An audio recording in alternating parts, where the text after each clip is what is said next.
Hello, my dear friends. Welcome back to another Apex Arena stream. Now that I'm not in the playoffs anymore, I'm free to resume streaming again. This happens every time. We usually only miss the first round, though, but this time I got pretty lucky and survived through 2 rounds. Yesterday I'm dead, and today I am back to resume streaming for you all.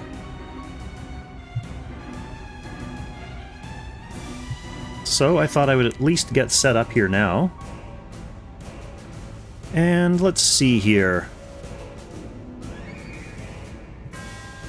Yeah, let's just jump right into it. I know most people aren't going to have jumped right onto the stream quite yet. A few of my other fellow streamers are also going to be streaming their own games. But the first thing I want to do is actually go through the brackets and take a look at what we have here. What's on the menu? So in Group A, we have Alcazar versus Clint Fearless. Clint is the person who defeated me yesterday. Fair play to Clint. Not super interested in watching that match yet, though. Group B is going to be Obsidian Bahamut versus Kazgao. Kazgao, a fellow streamer, so I'm sure he's going to be streaming that match on his own channel. No reason for us to cover that right away. In Group C, we have Valabar versus Q, and I believe this is the account that won the playoffs last year. Yeah, so this is the Season 13 champ. Oh, I hear the studio door opening behind me, so I believe I've just gained access to another Doberman, which will be fine. I'm sure old Donut will be happy to watch the stream as well, although she'll probably be cheering against the cats. So in Group D, we have Tiamat and Meow Sensei, 2 main chord heroes, going up against one another. We won't watch that one for the Doberman's sake. Group E, a very interesting one. We have Trinhov, which was played in Summit der Langrisser, at least, by Luxid Crosley, former global champion. No reason to believe it's not being played by him in playoffs as well, although I can't say that for sure. And on the other side, we have Zuko, a friend of the channel. That'll be an interesting match to watch. Maybe we'll come back to Group E, depending on how things go. Nonsense Bearer, welcome to the stream. Yeah, I don't like to stream my own games, but some people, like, that's their thing. They stream all their games, and it works out for them. In Group F, we have Linneus versus 7HVEN Up Appa, and I believe Up Appa was a champion the year before Q. So another champion still in the mix here in Group F. In Group G, we have Jaden Nelson, who was first place on the ladder rankings for much of the season. So very strong player there, who eliminated Will Underscore yesterday, and he's going up against Kagamine Rin today. So he'll be a strong player to watch. In Group H, we have 7HVEN Ramake and Andy Clown. Kind of an interesting... I'm not sure who Andy Clown is. 7HVEN, though, they've been around for a while and very strong PvP players. Group I, another really interesting one. We have Newbie, who usually runs very interesting and unique boxes. And we have him slotted up against Autorun, who's been the champion for 3 seasons. Falling just short the past couple seasons, but he's always a very strong contender.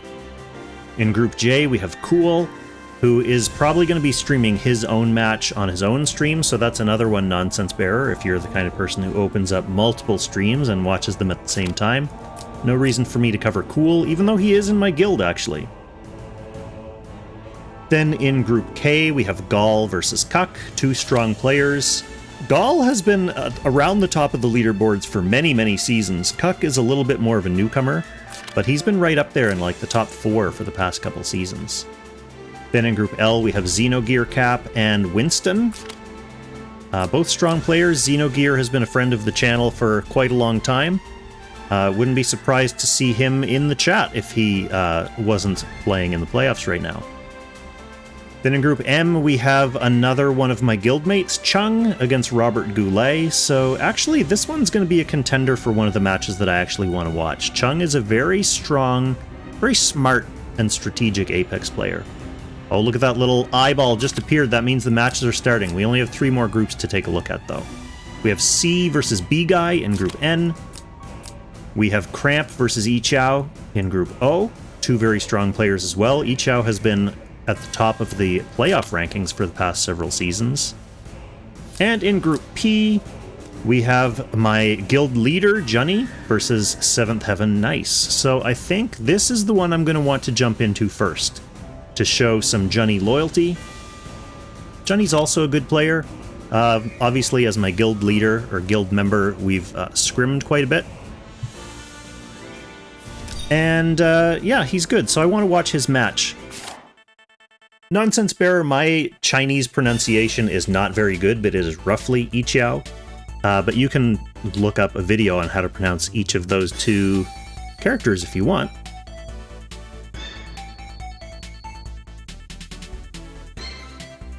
So, I sure hope Junnie's gonna show up for this match. He was talking about potentially sleeping in, but I don't think he will. I don't think he will. Hello, Doberman.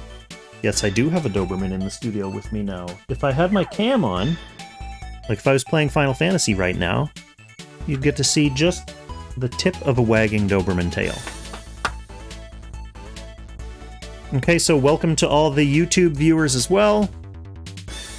Welcome to the Twitch viewers. Welcome to the Discord viewers. Welcome to the TikTok viewers. We got 20 seconds until showtime.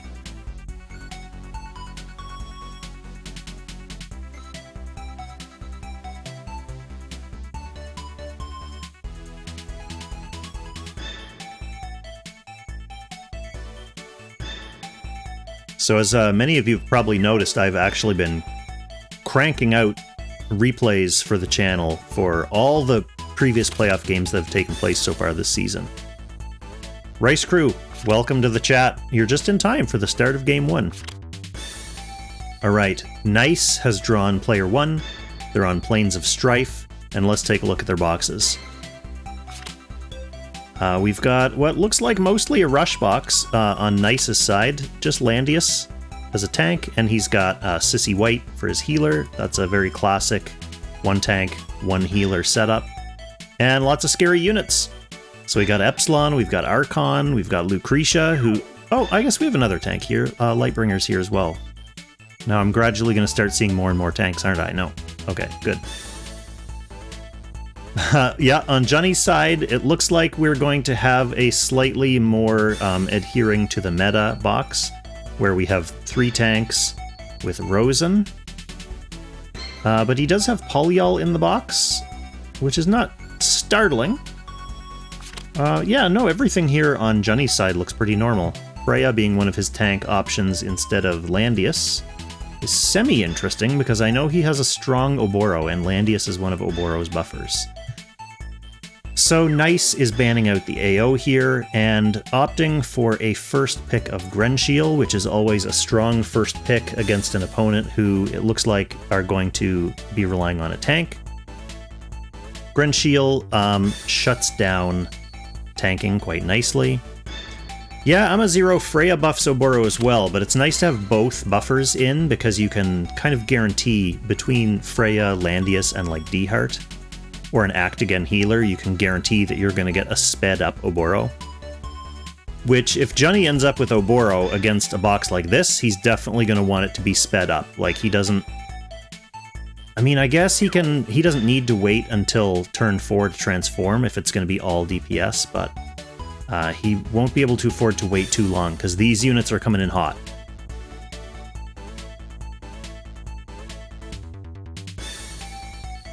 So n1ce hits him with the second ban of 1 DPS and 1 tank, and that's basically going to force Junnie to choose a tank here if he wants one.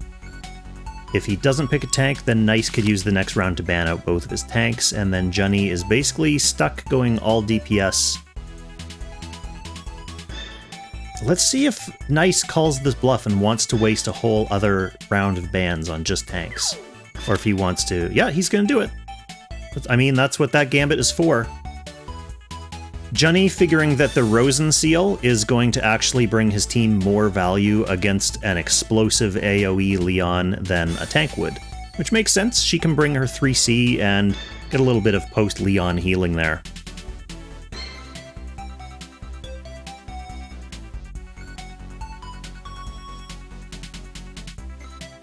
Junnie probably going to want to ban Sissy here because she's a very strong enabler of Gintoki, especially this late in pick ban.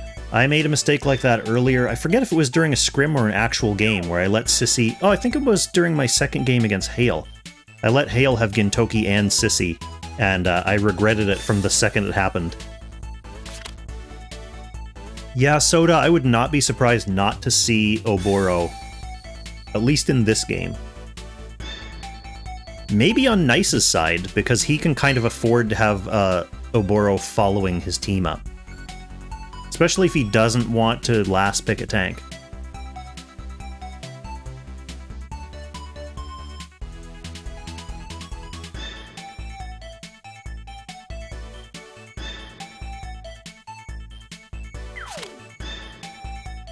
So Junnie, at least with a nice selection of DPS so far. Zerda has a revive, McLean has a revive. Leon can chew up McLean tiles. Friendshield doesn't really care about the tiles. And n1ce is going to get that Sissy and Gren combo. Now, n1ce... banning out n1ce's tanks... I don't disagree with that. I mean, it's going to force n1ce to basically... He gets another DPS. Maybe we will see that Oboro here for you, Soda. But n1ce can always rely on the Lancer to do a little bit of tanking. It doesn't really matter that much for him, though, because McLean and Dehart both ignore guard. So really, getting rid of these tanks here is getting rid of, like, auras. Landius can screw with assassination, so having him off the table makes sense for Junnie.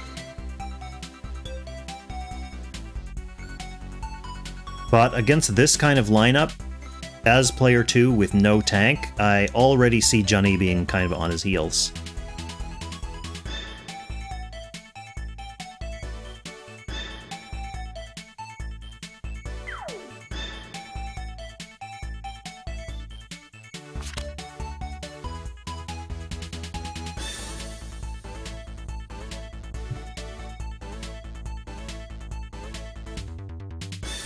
Hearing word in main chord that Newbie forfeited his game against Autorun.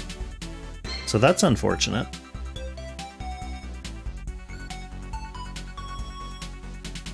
Oh, I didn't change the stream titles. Thank you for pointing that out for me, Lalo. I'll do that right now while the players are adjusting their own shit. We'll all be adjusting at the same time. One sec.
Alright, my organizational mastery has finally come into play. Moondoggy, good to see you. Wait a minute, aren't you fighting someone, Moondoggy? Aren't you still in? Or did you get eliminated yesterday? Are we fellow Saturday elimination bros? Ah, damn. Sorry to hear that. Oh, that's right, you would have been Junnie's opponent. Okay, I should have known that. So how's this n1ce player? He obviously must be very strong if he defeated the one and only Moondog. Thank you for the Prime sub, by the way, Ama0, longtime friend of the channel. Glad to have you still with us. Oh, as soon as the Doggers emotes came out, Amma subscribes just to get in on the doggery. Love to see it. It's a good emote. That emote is actually taken from a picture that Mrs. Kong took of my dogs. Every once in a while I post the full picture in Concord just to remind people of how awesome it is. Okay, so Junnie does end up with Oboro here, which I don't hate. Junnie has a very strong Oboro, and he likes his Oboro. The trouble is going to be keeping it alive long enough for it to actually be able to make a difference, because n1ce has fast units here who are going to be able to get in and start smudging stuff up.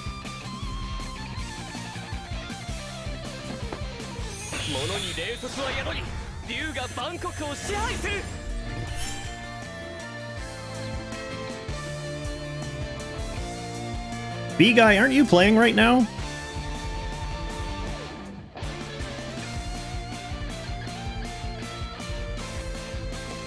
Dreadful Cobra, welcome to the chat.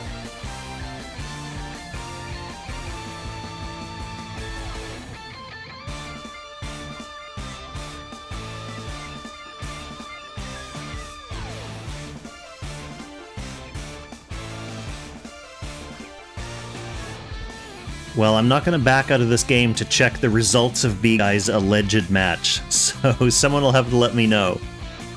What? Valabar, aren't you supposed to be playing too? Oh, no, wait. Valabar, who were you playing against? Valabar, you were against Q, weren't you? Did you throw Q a bone? Okay, main court is saying Valabar forfeited. Sounds like some bone throwing to me. Oh yeah, I shouldn't say that. Maybe they did play in advance. That wouldn't be unusual. I think Q likes to play a lot of his games kind of off the schedule, which makes sense.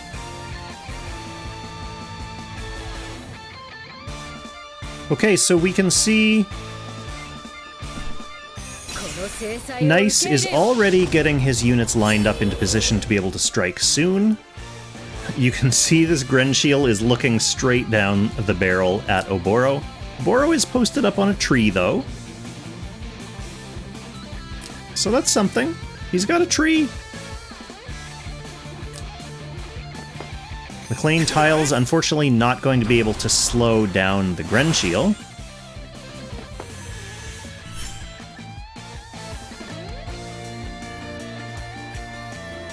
That's right, Moondoggy. Junnie has the opportunity to avenge you here.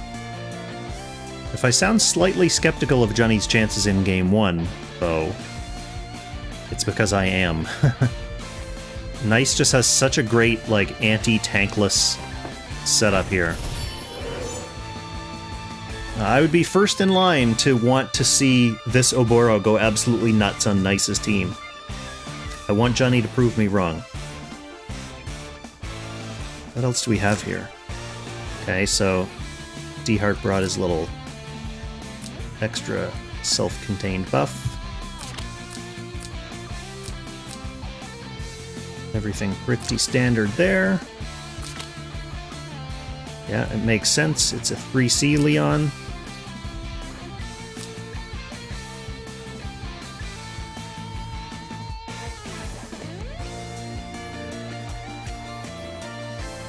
Not that Leon needs a great scramble here, but a good scramble could definitely tilt the table a little bit.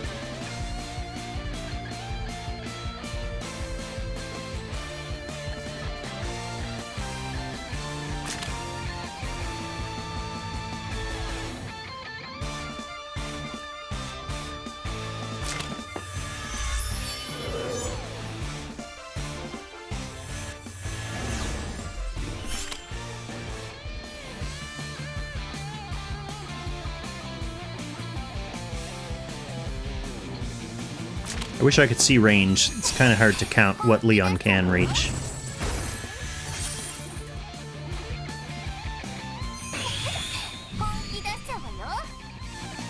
The important thing isn't necessarily if he can reach this turn, it's more so that he outranges D-Heart, for example. So he can creep in as much as he wants, stay out of D-Heart's range, and then just go in when he's ready.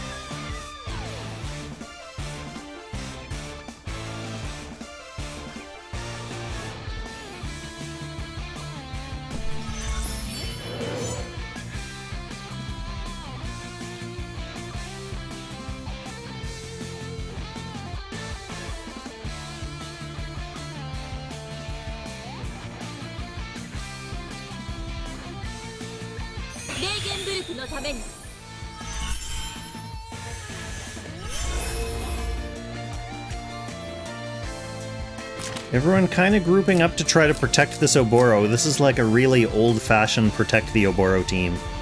And by protect him, they just mean clump up around him so no one can get in and hit him.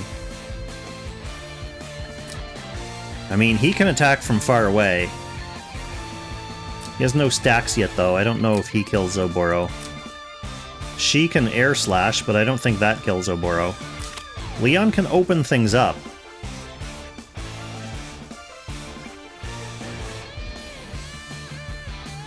We'll have to reevaluate once the opponents get a little bit closer to each other.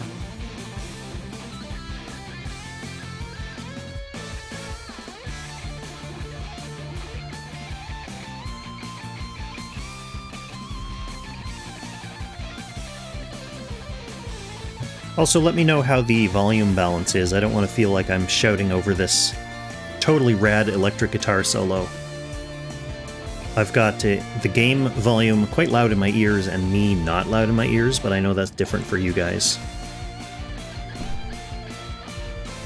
Thanks, Venorion. Welcome to the chat, by the way.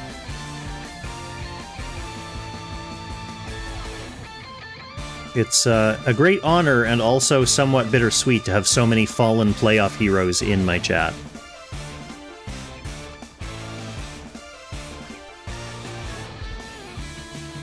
Except for B-Guy. B-Guy's not a fallen playoff hero. He apparently advanced already.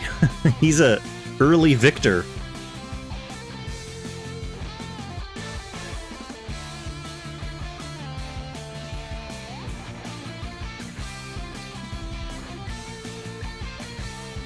Well, there's no better way to pass the time than hanging out. Hanging out here, watching some other people get pummeled like we were pummeled already.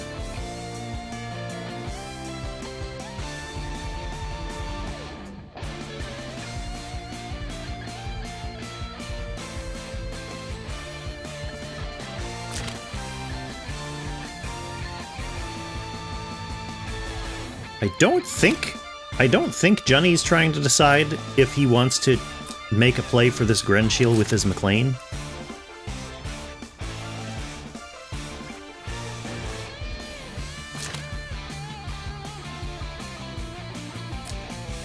She doesn't have her Gren Shield up yet.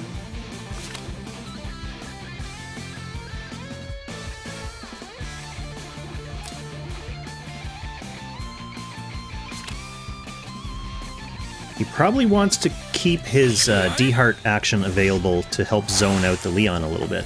Okay, so he's just going to opt for splashing instead.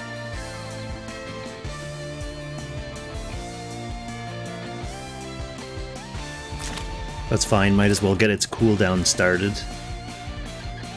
But like I said, up here, it's not really slowing anyone down. Like, these guys just fly over it. Leon, maybe it gives him slightly less engage ability, although he's engaging from down here anyway. And then he's going to erase tiles.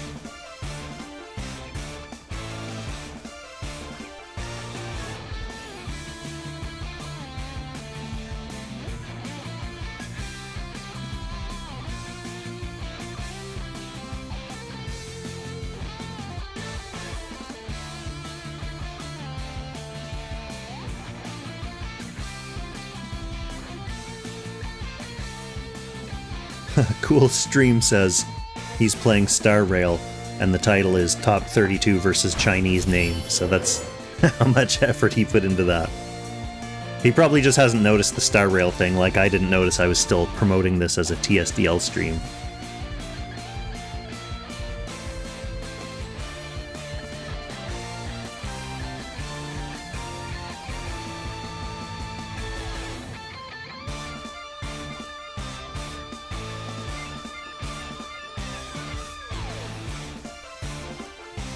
I will often do that. Like I was saying earlier, I'm posting all the replays from all the playoff games this season.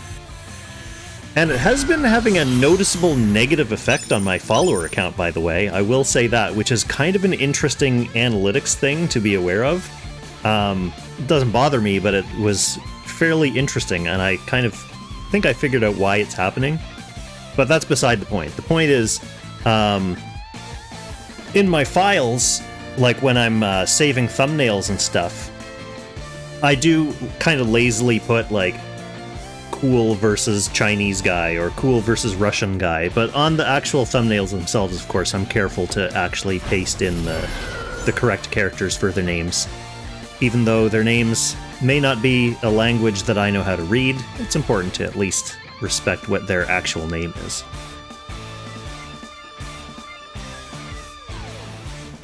For something official like a video title.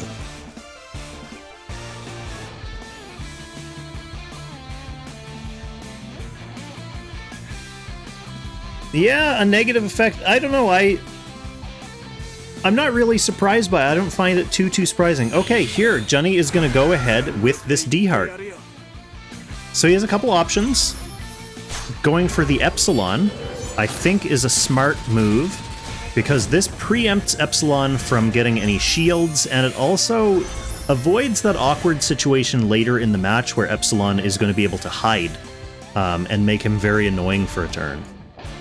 Okay, this also stems the Grenshiel attack, for this turn at least. This D-Heart's definitely dead. But getting the jump on that Epsilon was an excellent move. So let's see what is potentially going to happen here. So assuming Gintoki kills this, Zerida could jump. Junnie still has a couple of DPS up his sleeve. The McLean could make his way in to try to take out, or at least do a bunch of damage to this injured or stunned Grenshiel. And all of this, ultimately, what we know is buying time for Oboro to transform. And Junnie's positioning here, he's got Fog moving in, he's positioning himself just to get 3 stacks on the Oboro before transforming. He figures he's not really going to need the guard ignore of the 4th stack.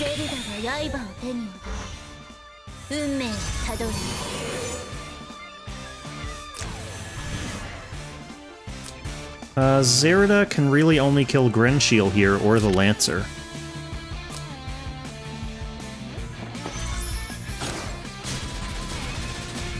That's an easy kill on Grenshiel from Zerida.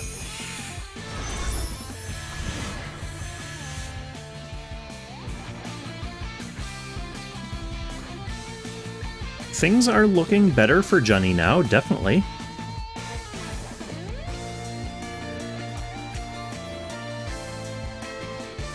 So far, n1ce is 2 strong DPS down.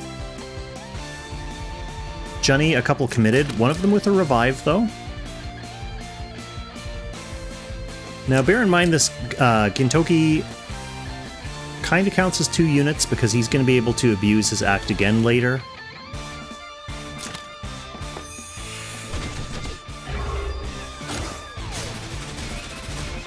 And he can go in and do this without fear of reprisal because n1ce still has turn priority and McLean can't reach.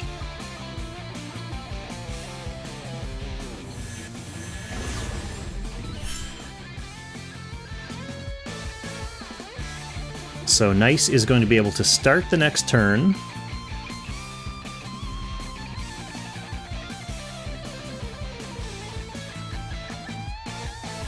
Probably comboing down the Zerida. Zerida still is sitting on her melee skill. The problem with that, though, is after Zerida has already lost a life, with her second life, she's pretty fragile, pretty flimsy. So, you know, even if Gintoki comes in and takes her first life off here, she's not going to want to follow up attempting to get that Zeraball by using that melee attack into Gintoki because she risks just counter-killing herself. So we'll see what the flow of operations is here. Gintoki, that's a little bit risky here because we do have McLean coming in, we do have Oboro coming in this turn. We may see Leon come in on this Zerida and basically just try to 3C her around from like, away from the front line.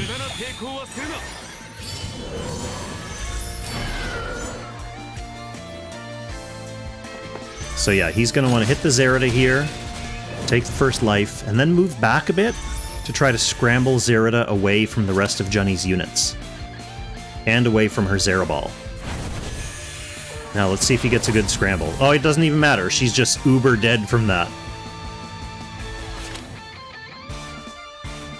Okay, McLean can reach the Gintoki, but the problem is Gintoki is fully buffed up and stacked up right now. So that is... He's on Forest too. I would say that's an extremely doubtful kill for this McLean. All he has is damage dealt up. He doesn't have plus attack. The Oboro can't reach.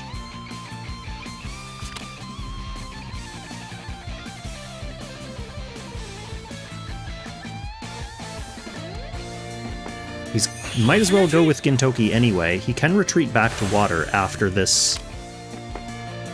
He's doing it from Forest.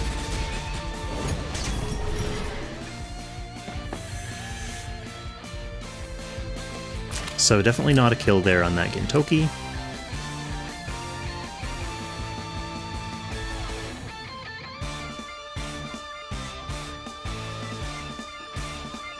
If 7th Heaven uses his Actigens here on this turn, which I would expect him to do,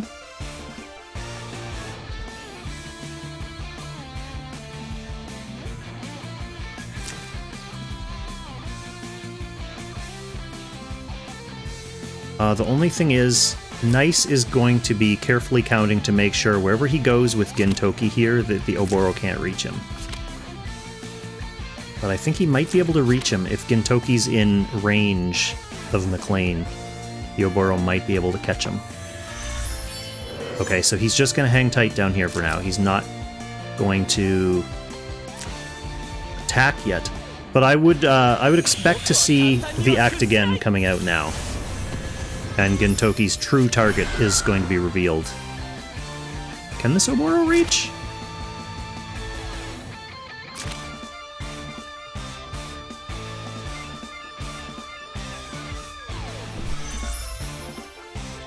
No, he's just gonna hide. Okay, this is where a Lancer is gonna die and Leon's gonna get AA from Sissy. That will give both these guys their actions.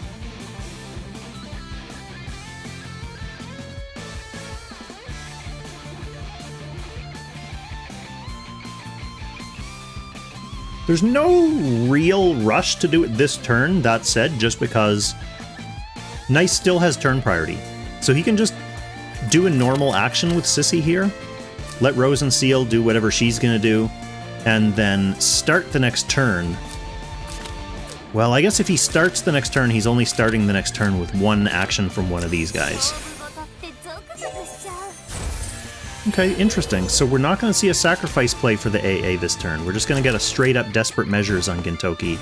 Probably sacrifice play next turn.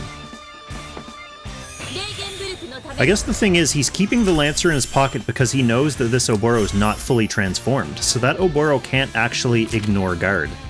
We may even see Gintoki run... No, he's going to try to kill something.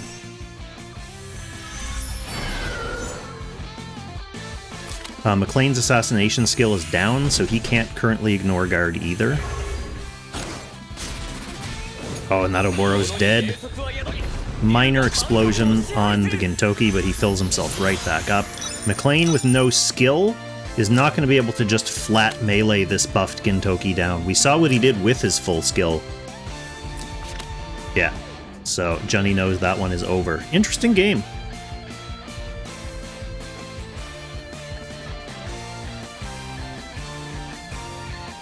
Alright, we'll get started with game 2 here. And see if there are any changes. I've never seen waiting for both parties at the end result screen like this. What are they actually waiting for?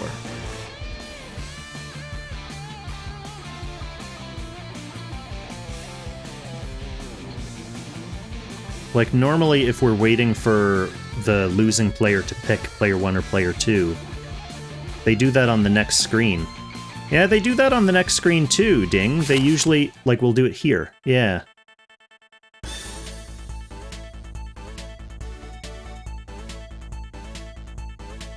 So Junnie going to pick player 1, and then they'll go into their side boxes.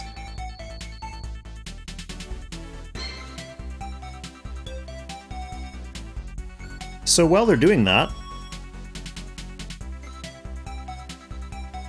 Yeah, that's what I mean though, Emma Zero. We were waiting for player 1, player 2 pick, like, after it came to this screen. So what were we waiting for on the, like, end of match screen? That was weird. Moondoggy, n1ce is allegedly not piloted. And I have no unless Ding has inside information. Like, Ding might know better than I do if he has the inside info on the actual pilots, but as far as I've been made aware, n1ce does not have a pilot right now.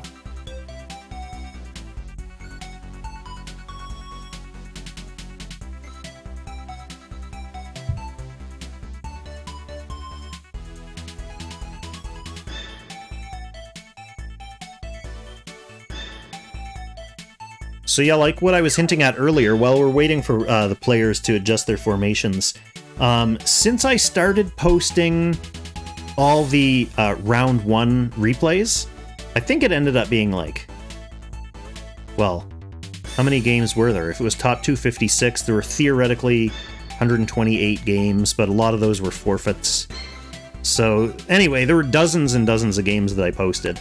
And within that, like, week or 2 weeks, however long it's been, my follower count went down on YouTube by like 70.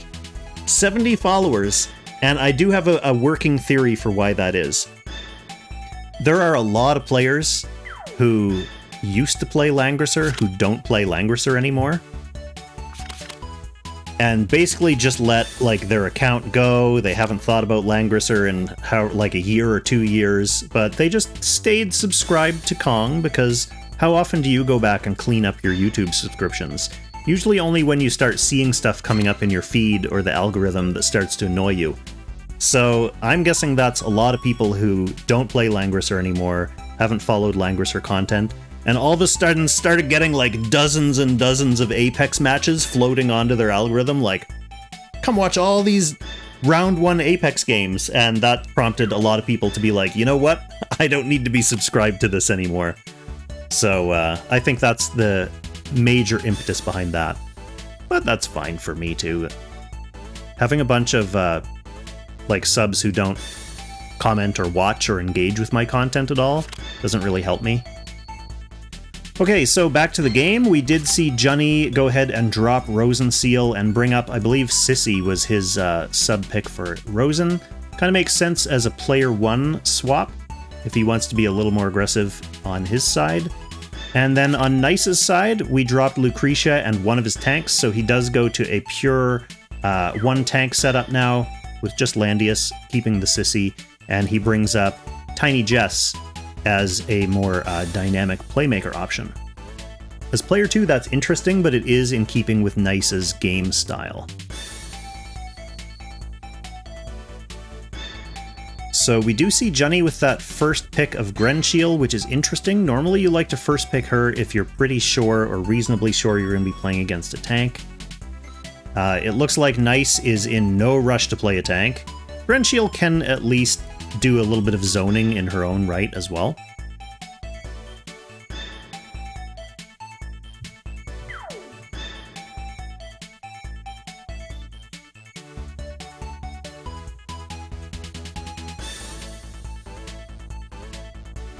Seventh Heaven is a guild on Lushyrus Gate, which I'm always used to saying one of the newer servers, but I guess it's not one of the newer servers anymore. It's like 4 servers ago. Since then we've had... what have we had? Dragon Cave and Sword Coast, or whatever it's called, and Dimensional Portal.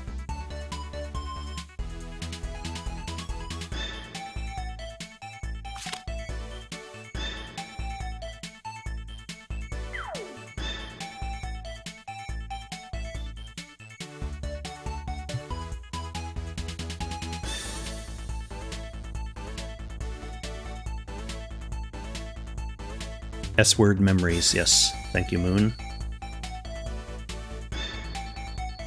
But apropos of my mass exodus of followers story, if there's anyone who happens to be casually viewing the stream either on YouTube or on Twitch and you haven't already followed my YouTube channel, you should go ahead and do that before the stream's over, because it'll make me feel a little bit better about losing those. And actually, not only that, I guess this is a good time to draw attention back to the thing that you see on the bottom right of your screen, my Lana figure giveaway. This is one of the old original line of Z-Long figurines that they had as exclusive rewards for Strategy Squad members. I've showed it on video before, and I'll probably put up a picture of it afterwards if people are interested, but it's basically a little Lana. And yeah, once my goal for the past year or so has been, once I hit 5,000 subscribers on YouTube, I'm just going to have a big whole ass giveaway where I'll put all my subscribers or everyone who comments on a video or something like that into a draw and just send it out as a way of saying thank you to the community.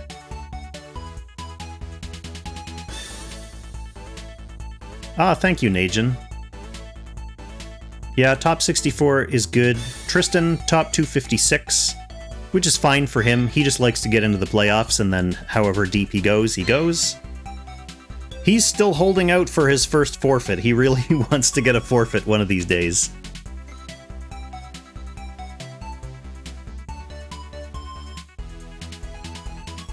Okay, now this is kind of an interesting setup for Junnie, because he is getting a tank, not just any tank, but a tank that faction buffs Oboro. She also faction buffs Lostum, although Lostum gets a faction buff from Grenshiel as well, so Lostum is going to be buffed to the gills. And if Junnie wants to, he could get a healer here, or he could just take Annie and help with the zoning. Annie really strong against tankless.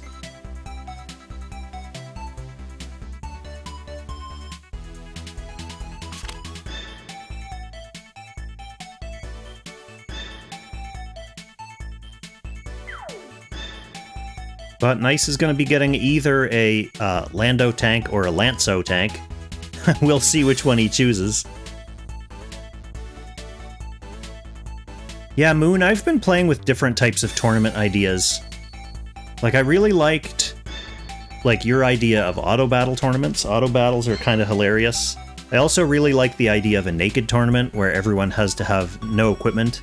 At least no equipment. Maybe even no skills. But that becomes more and more viable as we get new routes to make your characters super OP, like troops and casting and all that stuff. Okay, so both players going with the 5th pick, Sissy White. So Junnie, at least on his side, will have a little bit of healing to go with his one-use tank. I don't know, does... My Freya is not really built super well, and she does get blasted through fairly quickly. But Freyas, in theory, are supposed to hold up pretty well against Leon, and can do a significant amount of counter damage to Zerida. So we'll see if Junnie's formation is able to hold up here.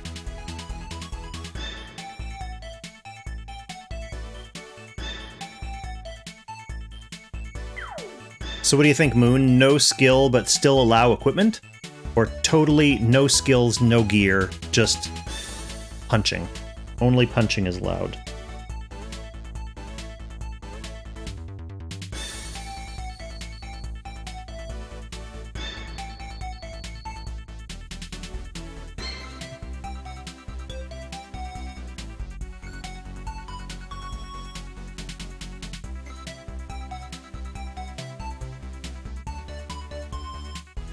Oh yeah, tier 1 troops too. And no Covenant equipped.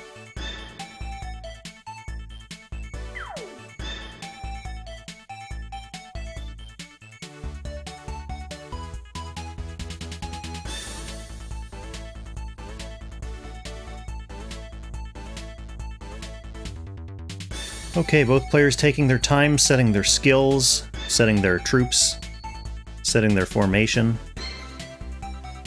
Makes sense, since we've got some fairly significant changes, at least on Junnie's side. He's going to want to make sure that his little tanking setup is correct. What you hear out there, Doberman? You're being good, huh? She's just eaten, so she should be minding her own business. We've got Sand Seas. He did bring the Guard Ignore skill rather than Air Slash because he foresees having to go around a Lancer at some point.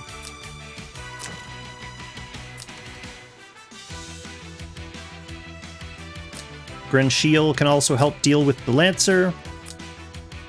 And we have a happy Oboro who's going to be able to transform a little bit more quickly here now. Actually, Oboro could transform very quickly if he gets the faction buff from Freya and an Act Again from Sissy White. We could potentially see a 2-turn transformation there.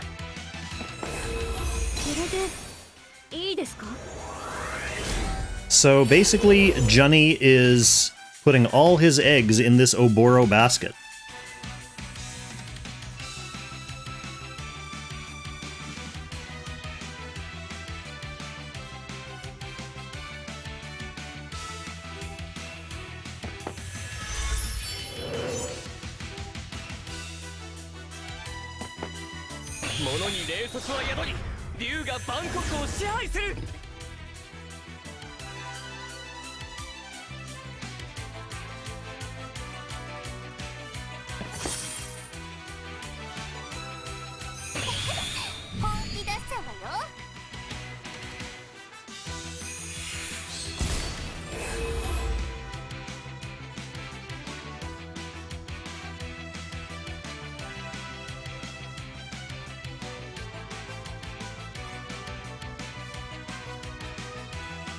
Alright, the Dobermans have officially been evicted.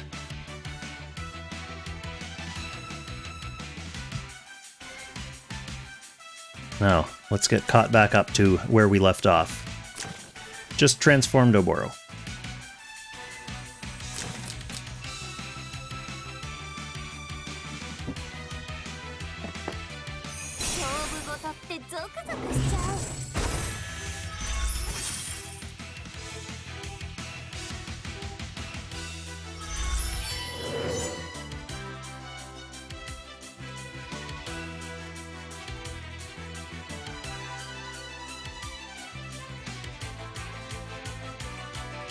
Junnie going to be in no rush to make any inroads here. He wants Oboro to be ready and to come in with him.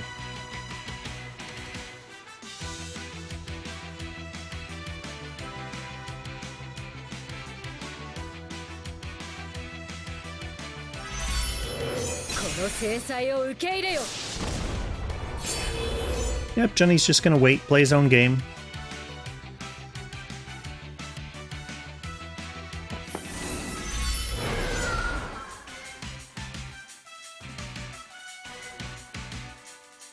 Nice doesn't necessarily need to be in a rush either. He has lots of good range control, with D-Heart, Leon, and teleport potential. He also has Act Again potential as player 2, even though it's not with Gintoki, it's still very useful. So Junnie will have to be careful once he does start eventually moving in.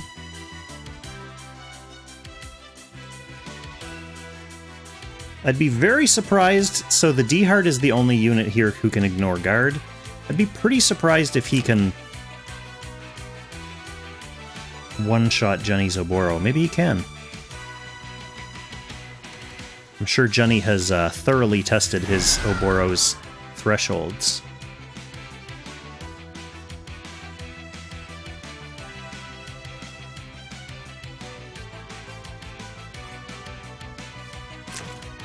Yeah, he has his own mini buff.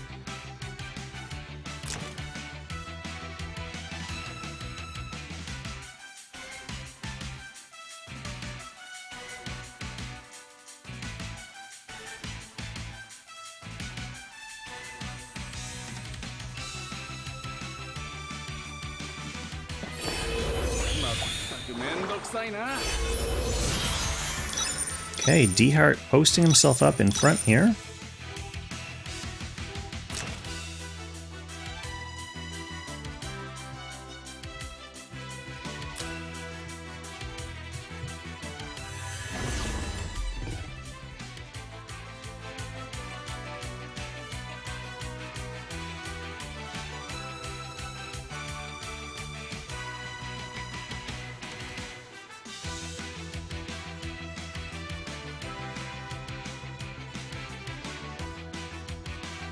Just checking if Lostum can reach that D-Heart.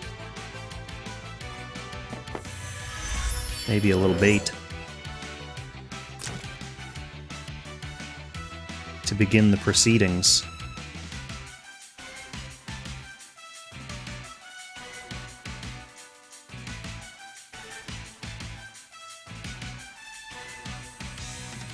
No reason to go right now.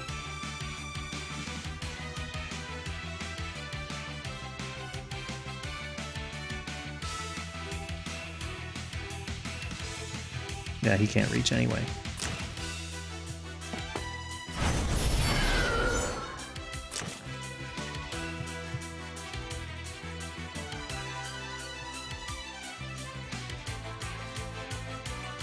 Leon catching a breeze there.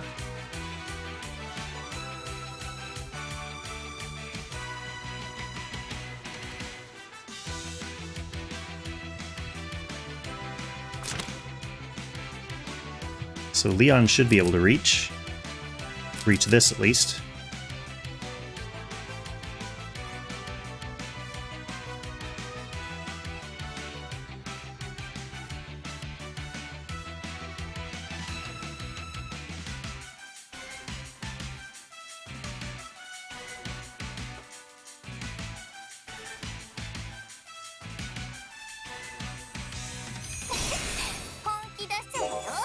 There's that act again to speed up Oboro's transformation, as predicted.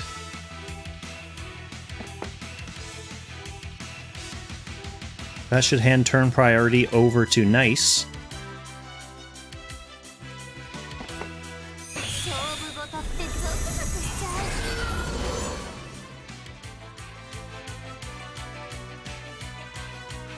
Junnie's gonna want to go with Oboro here first. Gonna want to at least keep one of these till last, probably the Lostum, to make sure that n1ce doesn't take advantage of having turn priority now by moving one of his units up into a ready attack formation. Oh, he's gonna just go and hide with his tank instead. That's fine too. I mean, that's what Freya's here for, ultimately, is to take a hit.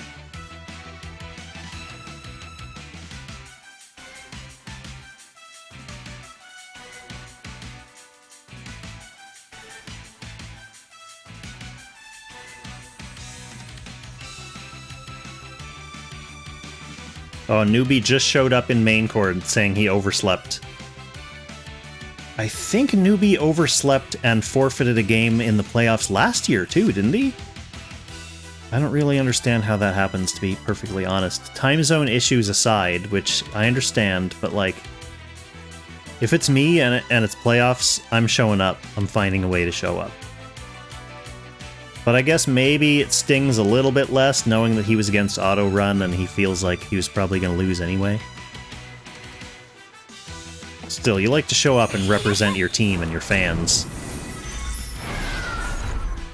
Yeah, so there's that play, getting D-Heart into position for the start of next turn.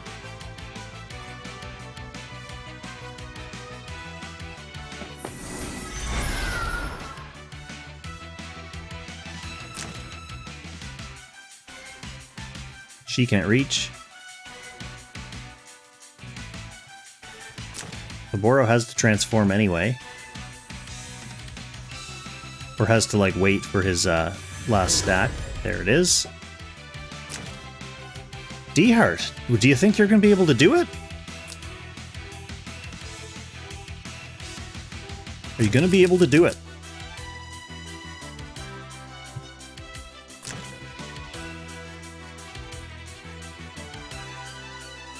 He's got flyers on a tree. Personally, I don't think my D-Heart could do this. That's why I mean, I know my D-Heart's not exactly like the gold standard, but it's really the only frame of reference I have is like what my units can do. So it'll be very interesting to see if n1ce thinks that D-Heart can do the trick here. Maybe D-Heart's just going to go for Lostum. Oh, Lostum, that's a forest tile as well, eh?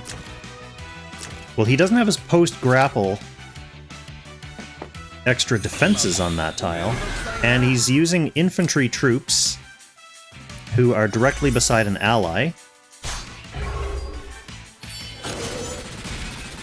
Yeah, so Lawsome definitely not stacked up enough to be able to survive that D-Heart. That was the right target. Gets the stun on the tank. He might have been hoping for the stun on the Grenshiel instead. Well, I mean, he was hoping for it. That's why he came here instead of going to somewhere that guaranteed the tank stun. But he was probably hoping just to be able to get another turn out of his D-Heart. Junnie greeting with just the air slash, though, and not able to kill the D-Heart.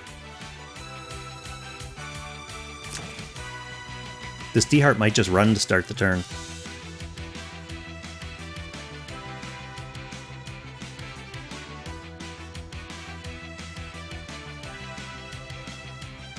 Junnie didn't feel like he wanted to go all out and use her actual powerful attack to guarantee the kill on D-Heart, and maybe that will end up costing him later.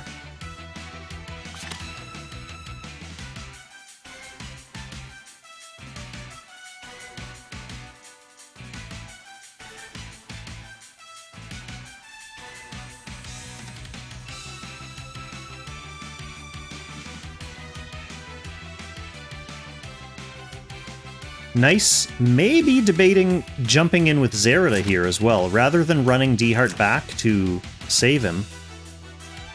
You know, maybe this is the time. Freya's stunned. Maybe this is the time to come in and take out that Oboro. And sure enough, that is what he's doing.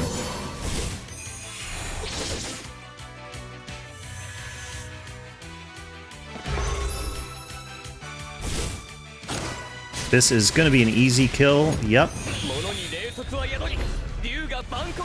Does counterkill the Zerida's first life, but with a dead Lostum and a dead Oboro, there's no way Junnie has what it takes to take out 4 DPS on n1ce's side.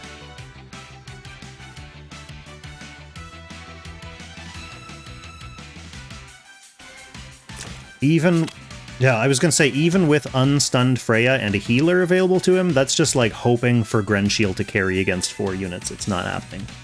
So RIP to Junnie goes down 2 games in a row to n1ce, and n1ce is going to advance. n1ce will be facing off against Yiqiao in the next round. So let's see who we still have left. Alka is still fighting Clint. Obsidian Bahamut is still fighting Kazgao. Q has defeated Valabar in a match that apparently was decided earlier. Meow Sensei and Tiamat are playing. That game is an interesting one. Zuko and Trinhov, also an interesting game. I think we're going to want to watch Chung's game if it's still on. So Jaden Nelson has advanced. Looks like Jaden will be fighting Ramake, which I think they're guildmates, so that's an interesting one. Autorun defeated Newbie because Newbie slept in. Cool is still in battle against Chinese Name, as he so eloquently put it. Gall and Cuck. Zeno and Winston still playing. Chung is still playing against Robert Goulet. Let's see how he's doing. Oh, and he's up a game as well. We'll follow my guildmates first, and then we'll pick up whatever scraps of matches are left after these games. So it looks like we are kind of in early mid-game in this one.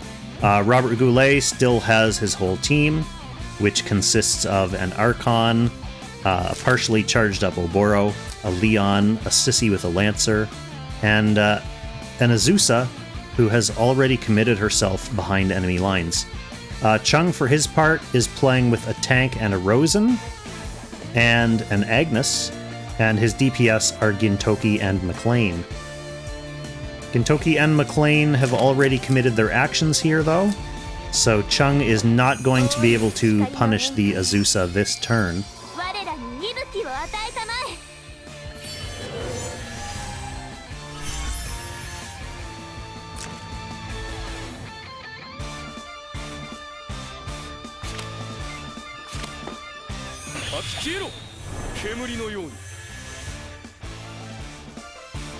This Archon is going for the exact thing that I was just counting tiles to see if he could do.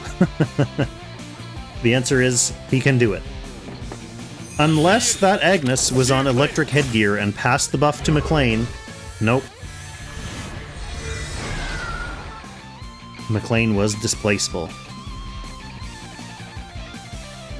What are you going for at this point, though, Archon? The Rosen. Easy kill. She was the only person who still had her action available, too. But that puts Chung down to a tank and only Agnes as his healing.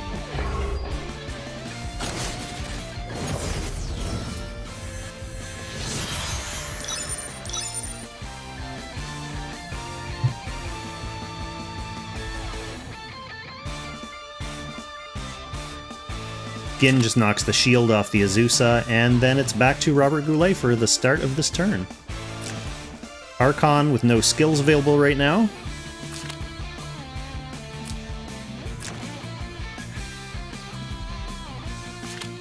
Azusa already has a soft stack, so she could just attack something with her hard skill and get her shield back, I guess. That's the thing about Azusa, right? Like, she can use this and heal herself back up and get her shield.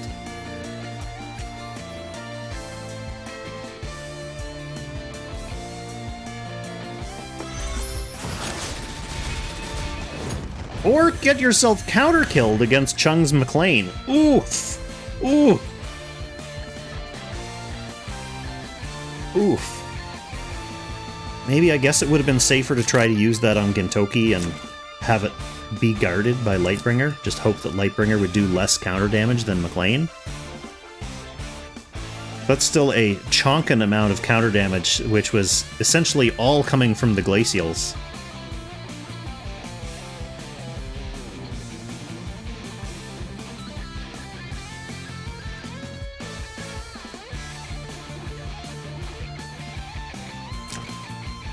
At this point, though, Chung, I think you're probably going to want to get your McLean under guard.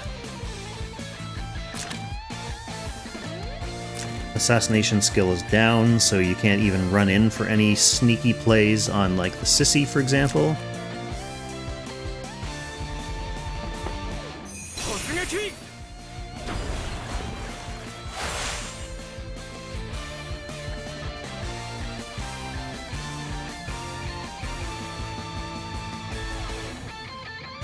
With Rosen down, the Leon could pose a problem. What did you bring, Leon? You just brought your 3C. Okay, that's fine. Leon and Chung, still very dangerous. Not Chung. Oboro. Chung is the guy playing. Still very dangerous for Chung, I think is what I was getting ahead of myself trying to say. Archon will be dangerous again later, but for now he's just in there. Alright, let's see what kind of damage we get out of this. We're gonna pop into Lightbringer here. Ooh, takes her first life. And now the 3C area of effect. For a big scramble. Gintoki still under guard. McLean not under guard. Agnes not under guard. She could do something about that. Agnes could move back to guard here and AoE upwards. Think that.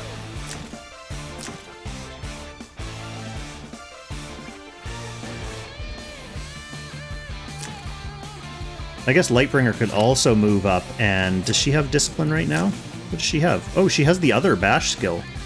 That's 2 range, right? I don't think I would have used it on Archon, though. I mean, I understand Chung's position. Archon still had an action left. But he also has a revive. I probably would have just done it on Leon. Leon doesn't counterattack either. So we've seen both players counterkill one of their own units. Lightbringer just hanging on here because of the crippling Agnes revive.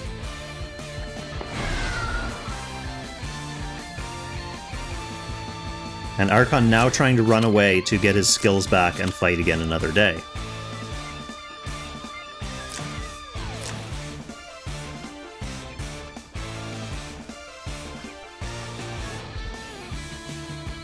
So her 3C has already been used, which means she won't be able to cleanse that Lightbringer right away.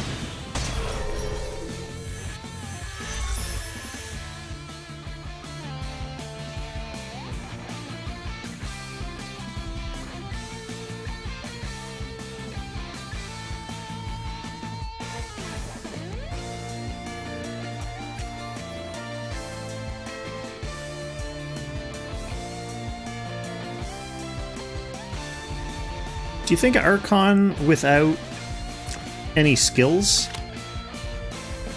I mean, I guess that was before he got chipped away by Lightbringer. I guess no, it wasn't, because that was how Lightbringer died, was by attacking into him. So like 30% HP Archon with no skills, I don't think he could have killed Agnes, at least. Maybe I'm wrong, though. I guess, yeah, the maidens were broken. I just think I probably would have gone with the Agnes AoE first, and then used Lightbringer for a safer follow-up kill against the Leon.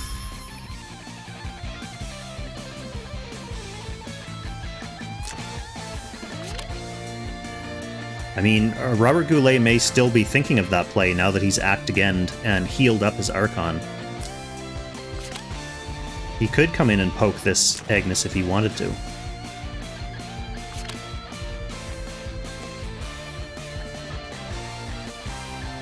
Especially now that, well, I guess if he kills the Agnes, then Gintoki gets his Act again. But that still only takes 1 life off the Archon. But he used AA on Archon for a reason, so let's see what that reason was.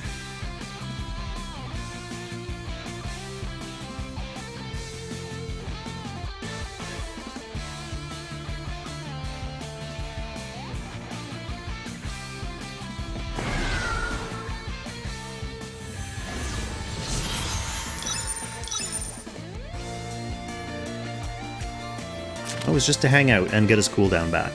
So he will have his pull back once he uses Tidal Surge.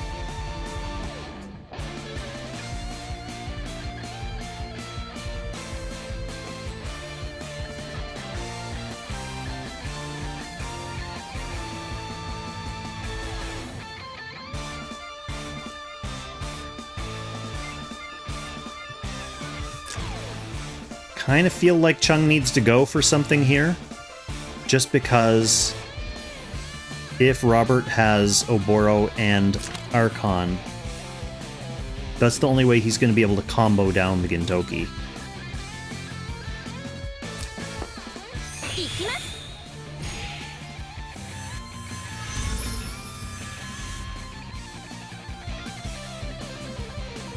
This Gintoki, or this Oboro, is going to want to get 1 more stack here this turn.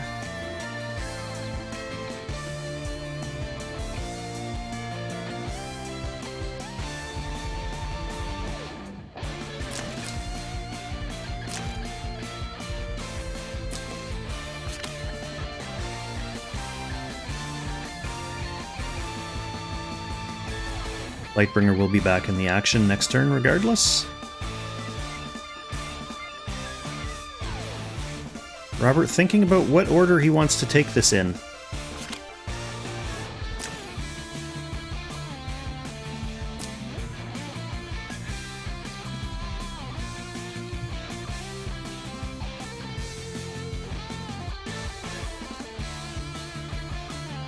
The only reason not to just burn your Oboro action first is if you think you have a window of opportunity to do something with Archon and you don't want to miss it. Whether that's to go in and attack or to, like, run back to guard. Okay, so he is going to try to take his opportunity now to do something.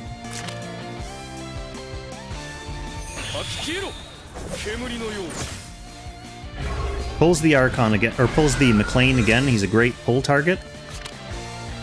Now he should be able to reach Elaine if he wants. He's just going to go for the McLean. He pulled him out of water, though, which is a good move. That means no revive on the McLean. So that's a perfect result for Robert. It means that Chung only has his Gintoki as DPS remaining. Which also means that once Robert Goulet's Oboro transforms, all he needs to do is worry about killing the Gintoki, if that's possible.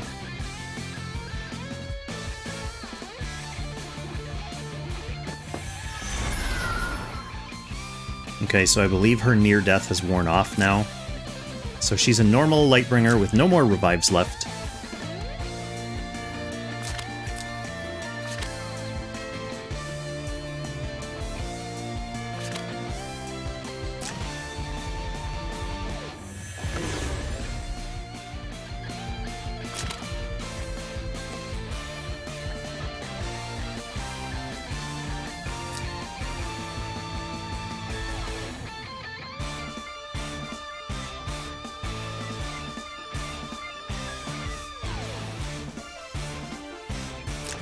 Always love to see that iron helmet.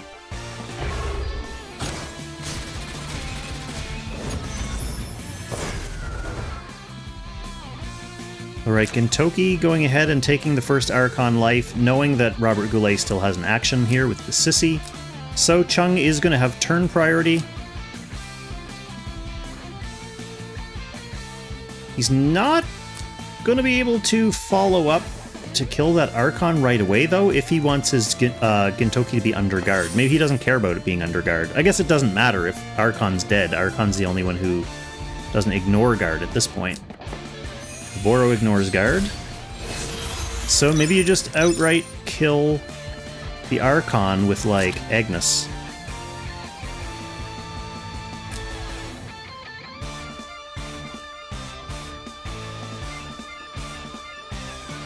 Unfortunately, the Gintoki is not able to get in against Oboro, because Oboro is being guarded. Okay, running back and killing the Archon with AoE is a good move, because it means Oboro can't quite reach this turn. That gives Chung a little bit of time to take the lay of the land for next turn. But if Robert Goulet wants to move up with his little pet Lancer, he can just kind of slowly move up and know that these guys can't ignore guard. I mean, I guess Lightbringer could probably kill the Lancer, and that would let Gintoki attack. Unfettered? We shall see. We shall see what Chung's approach is going to be here. Sissy's also sitting on an act again soon. Yeah, at the end of this turn.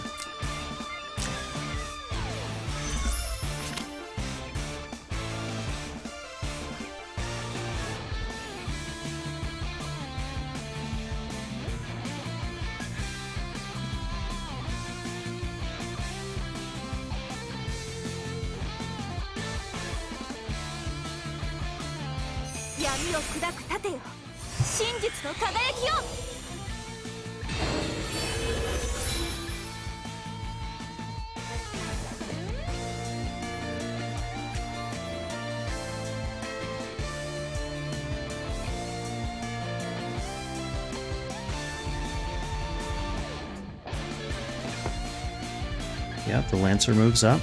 So Oboro's going to be sticking with that Lancer for now.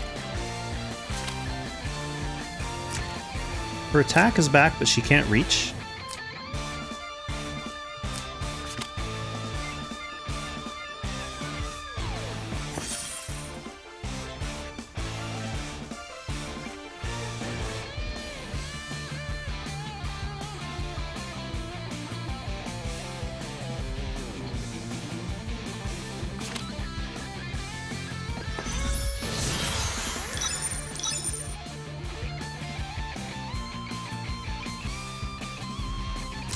Okay, Act Again is now up, which means Robert Goulet can basically get into position and launch an attack this turn with Chung not being able to react.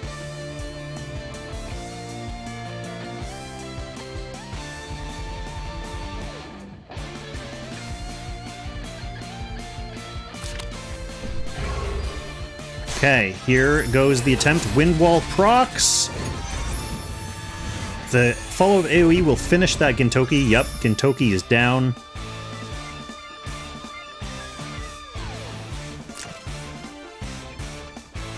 He only guards physical anyway, so Lightbringer will be able to... Oh yeah, you're basically hoping that you can kill that Oboro with Lightbringer.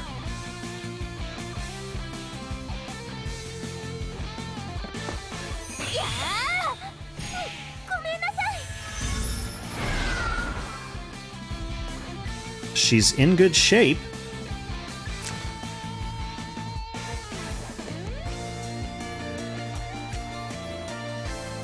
Oh, this is going to be really interesting.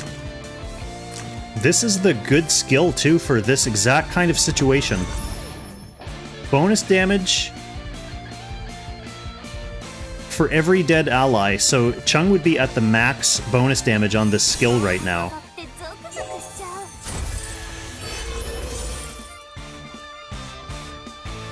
I think this kills. Yeah, I think this kills. That's 1.5 times plus 45%. Summoning the Lancer there does nothing. I'm not sure if Robert Goulet is aware of that, because these are both magical attackers, so he's not doing anything there. Alright, here we go. She goes for melee. Easy kill. Survives the counter kill, or the counter, like, suicide damage as well. And now we have Lightbringer and Agnes versus just a Sissy. Just a Sissy and a summon. Looks like Robert Goulet is getting ready to throw in the towel here. I was going to say, I think that is a good situation for Chung, and he takes that one 2 games to 0. So one of my guildmates, at least, is going to be moving on to the top 16, and he would be facing B-Guy. So B-Guy, if you're still watching, you know who your opponent is going to be next week. Someone near and dear to all of our hearts. Let's go back and see if any of these games are still happening. Oh, the Trinhov versus Zuko battle is still on. It's been a game apiece. Oh, and we're in pick and ban for game 3. What a perfect time to join.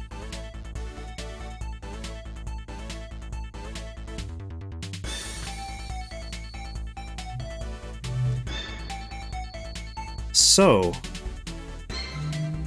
Cool is also in my guild. With Junnie dead, that means Cool and Chung are the only hopes for my guild advancing in playoffs, but I did not check to see if Cool is still alive. Chung is, at least.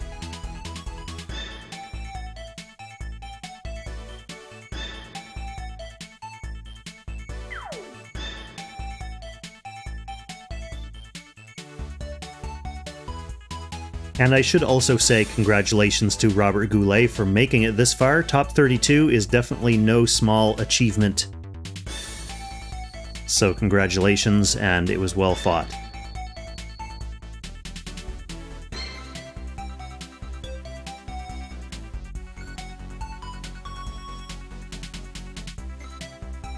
So these players should be in their side boxes right now. Okay, it looks like we've got a couple little changes. Zuko possibly adjusting from being player 2 in the last game, dropping his Liana and bringing in some more damage. And Trinhov is reacting to being player 2 in this game by bringing up a couple more healers. So bringing Liana, who's an excellent player 2 option, up into the mix. Yeah, and dropping some of these more, like Polyol for certain. Great as player 1.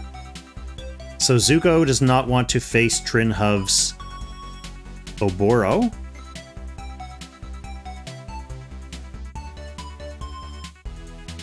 Lord Thy God in the chat confirming that Cool is eliminated. So maybe he actually is playing Star Rail on the stream now. So I guess Chung carries the last remaining hope for my guild. Potentially the last remaining hope for the Rhaegar server. I'll have to check that afterwards.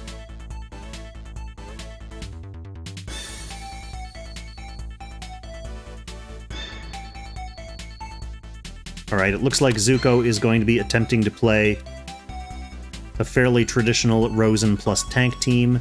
So Trinhov hitting him with the old pincer attack of 1 DPS, 1 tank. Basically forcing a tank pick here if Zuko wants to play with one, which with first pick Rosen Seal he almost certainly does. So he'll be taking the tank of his choice here. Landius looks like a good tank. At least he buffs a lot of these characters. Hilda, though, can be really annoying with her anti-crit aura. I guess Landius also reduces incoming damage. So they're both pretty good aura tanks.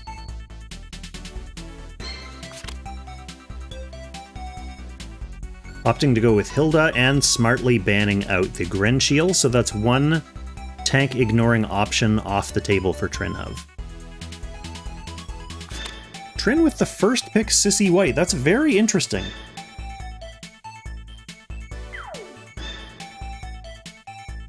Do we really think Trin is going to go with first pick, second pick, Sissy Gin, just to enable that play? Certainly possible. It's very powerful as player 2. I mean, it's powerful overall. Sissy is also a really good enabler for Epsilon. Okay, McLean is a good pick. It's one of Trin's last remaining guard ignore units. And Zuko now hitting Trin with the old tank pincer attack, so if Trin wants a tank other than Lanzo, he's going to have to go ahead and choose Landius or Lightbringer now, which gives Zuko the opportunity to ban out a couple more of the scary DPS.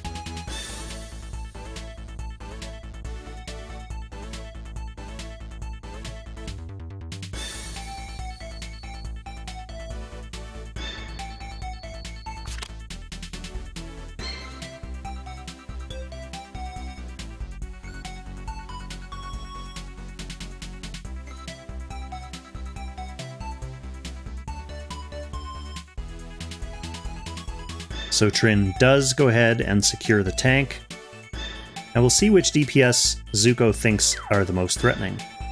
I'm thinking Z2 and Gintoki. The Rosen tank makes it a little bit easier to live through either of the Annies or Leon, for example.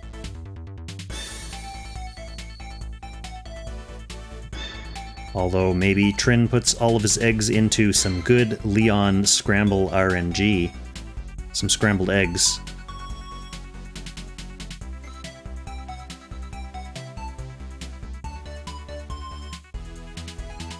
Well, unfortunately, Invoker Epsilon is banned.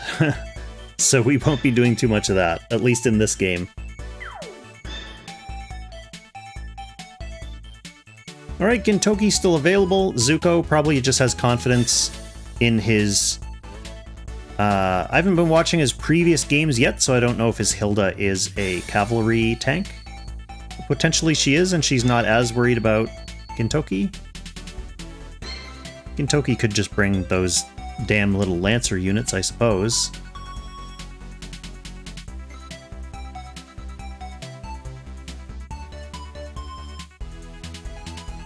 I guess I'm just very intrigued to see what this Sissy White is doing. First pick Sissy is a big commitment to Sissy's worth in this game. And if anyone can show us how that pays off, it's Trinhov.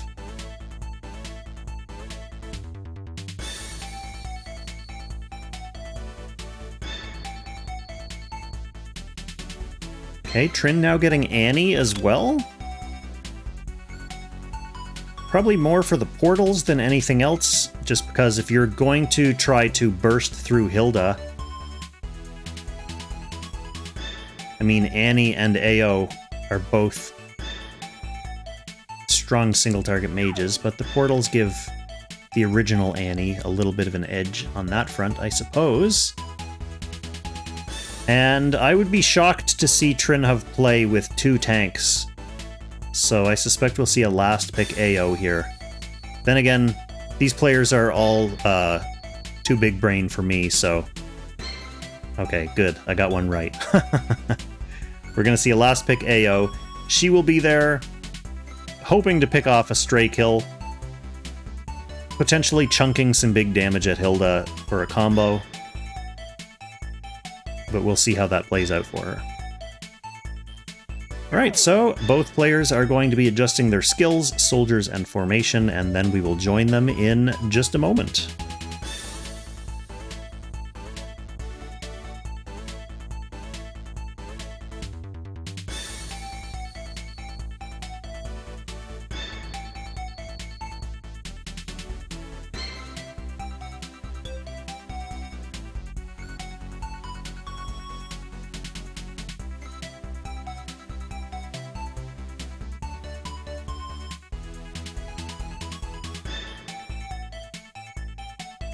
Probably one of the longer games of this round.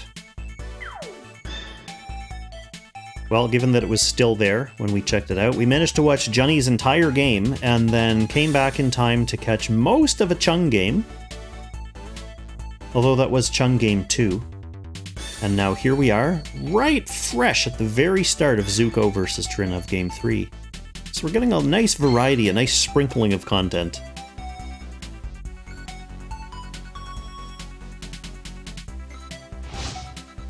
Alright, game on. It is a double Lancer Hilda. We got a couple AoEs on this Annie.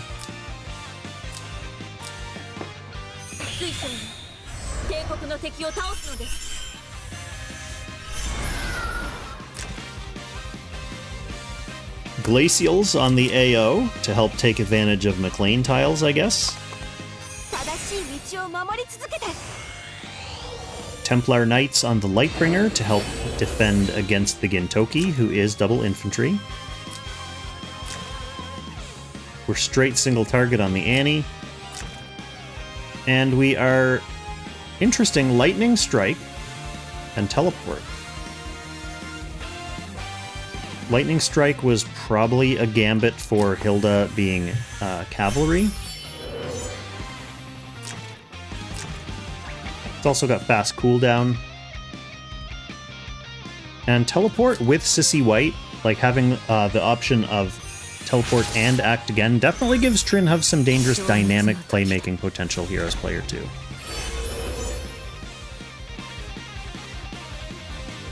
Takes brains beyond my pay scale to make those kinds of play work. So it'll be entertaining to watch someone who's good at it do it.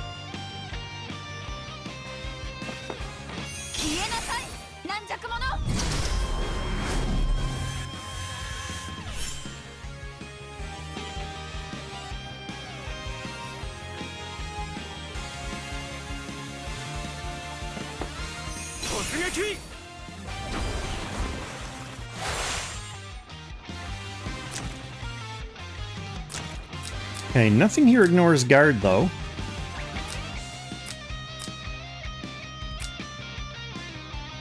So possibly Black Hole and debuffs from the AoEs could be one way of getting around the Lightbringer. Sissy White is not a great anti-AoE sustain healer.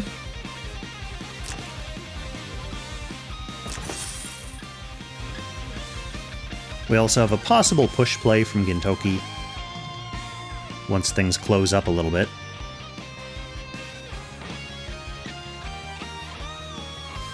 What do we think, chat? We're going into game 3 here, right at the start.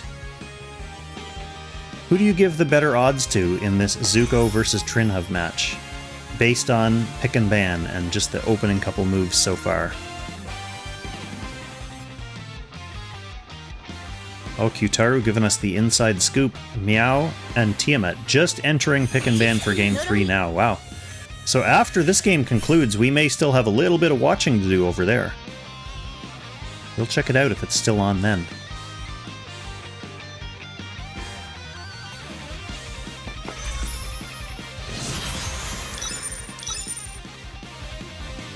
And Trin not laying down his Annie portals yet. Annie takes some time to set up anyway, so holding off on dropping portals for a round is a little bit of a risk-reward situation. It looks like Trin is going to want to get set up to put the portals in a better position. Probably a better position to allow his McLean to get either in or out safely, or to overwrite one of Zuko's portals.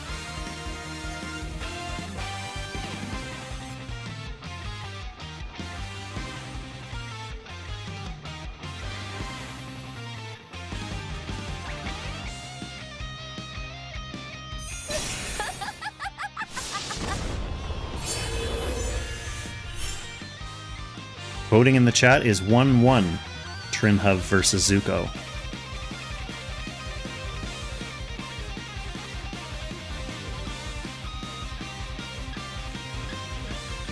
The only reason I'm possibly giving the slight edge to Trin here is just because Zuko needs a way around that Lightbringer, and he's relying on a slightly RNG way to do that. Trin a little bit in a more stable situation, but again, just as Zuko needs RNG, Trinhov is slightly vulnerable to RNG, where if he gets the wrong rolls or the wrong debuffs, the Sissy might not be able to keep up for him. So yeah, I mean, I guess that's a little bit of a coin flip. Alright, we got another vote in the chat for Zuko. Chat is currently officially for Zuko.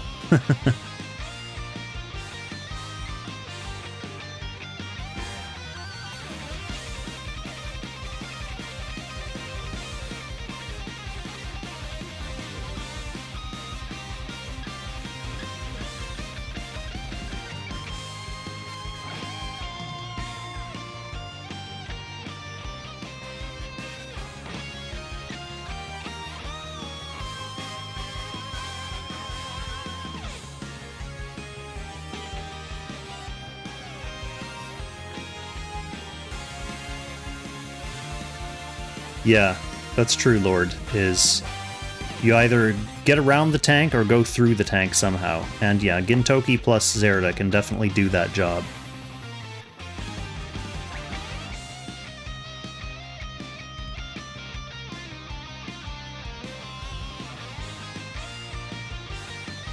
Even if Lightbringer goes down... Well, I guess Lanzo can't really do too much as a tank because Annie's here, who totally ignores Lanzo guarding. So it would really just buy Trinhov one more turn against those specific units. Okay, it looks like the portal's going down over top of Zuko's portal, so that was what he was holding on to it for. Little bit of a troll move, but it takes away some of Zuko's playmaking potential.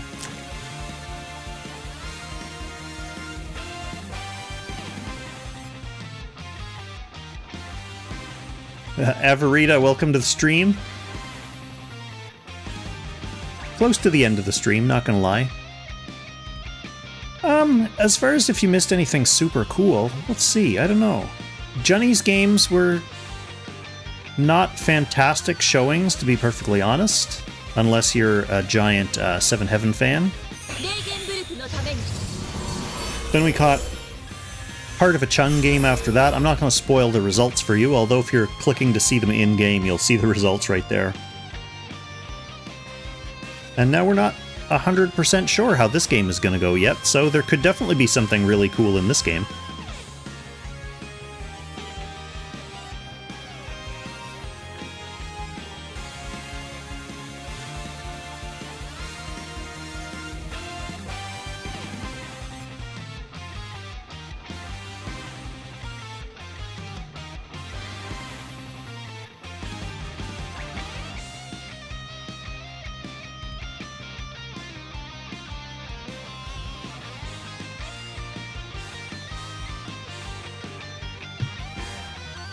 Let's see, what does this actually do?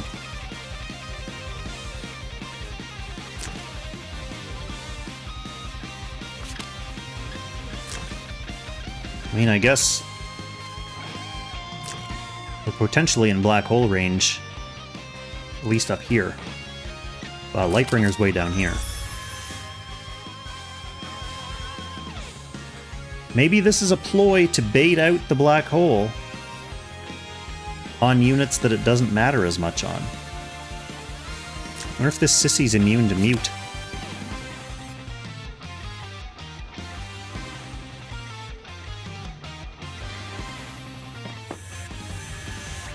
Zuko gonna play it safe for now. No reason to overextend. The other important thing is that this McLean now has an entry to... Well, that really only gives him Rosen. But it's Monk's Rosen.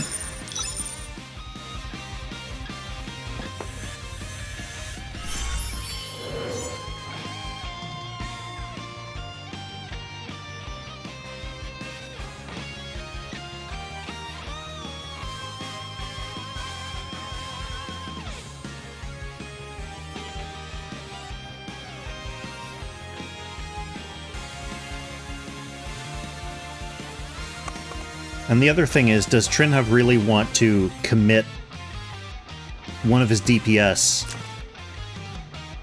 No, because he still has the anti-crit aura too from the Hilda, so that's sketchy.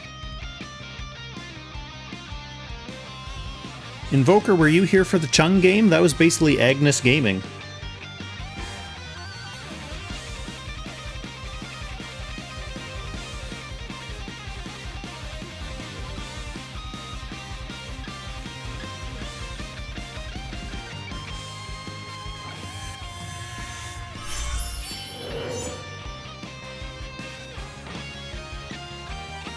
I think Chung basically got Rosen, Lightbringer, and Agnes in both his games. Scarlet Drop, first time chat, Agnes is a goat. That is a great comment to use as your first comment on the channel, and I totally agree. I wish I had my Agnes built, but I do not have space in my sharding schedule to build her. She also I don't know. I think she's the kind of unit who fits a lot of different gameplay styles. I'd like to have her built. I would.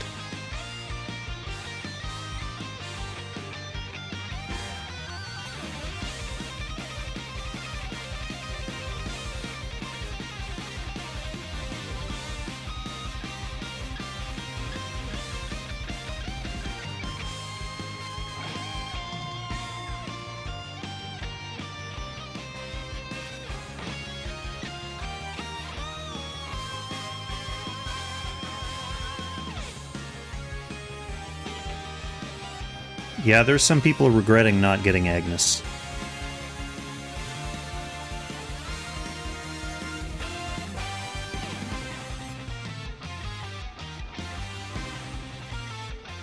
I, kind of learned my lesson, not like it was entirely in my control, but I kind of learned my lesson when I missed Shaltir. Even though she's totally useless in PvP, I was like, you know what? That's a big enough regret for me. I don't want to miss any collab units anymore.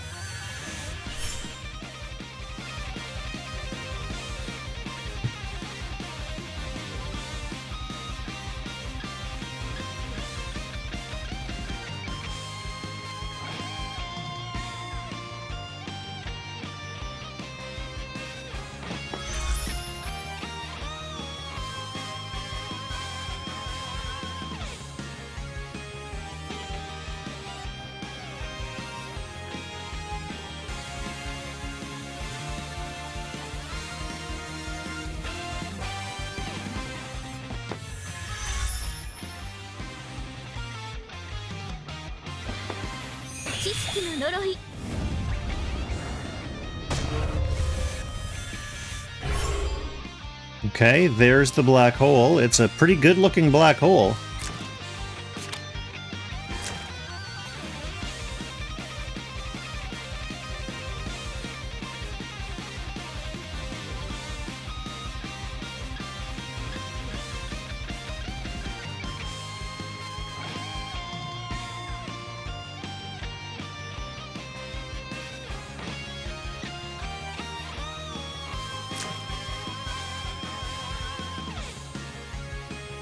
Assuming he gets the silence off.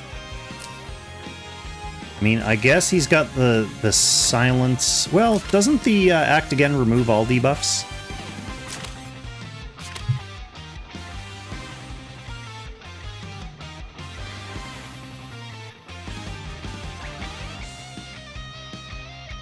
So if he wanted to go for the Act Again play on McLean,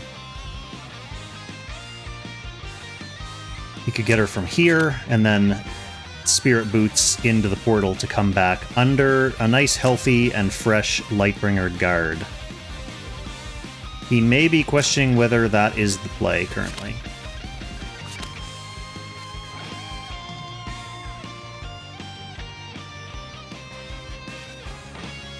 Well, there's one way to find out. I mean, I asked that question and then I just didn't look.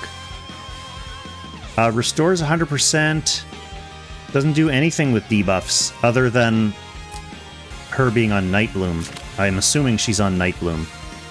So she would have a, what's that, a 50% chance? 50% chance to hit that debuff? That's risky. That's a risky one, Trin.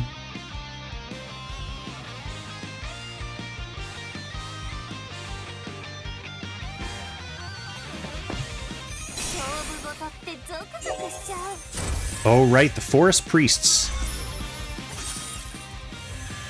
Good call, Xeno. So there it is.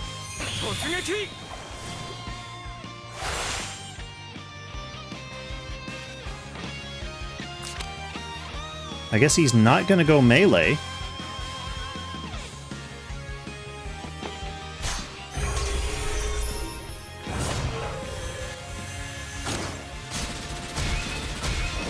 Ouch. Well, at least he has a revive. That's what revives are for, right? Back into the portal we go. Get you under guard. Not into the portal. McLean, you've done your job. You're just bait now.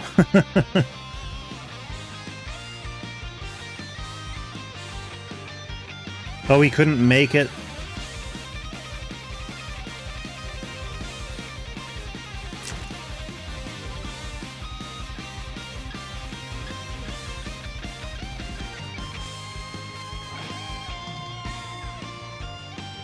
Yeah, that tree confounded things for him, I guess. If he had been able to attack in melee, he may have survived getting counter-killed there.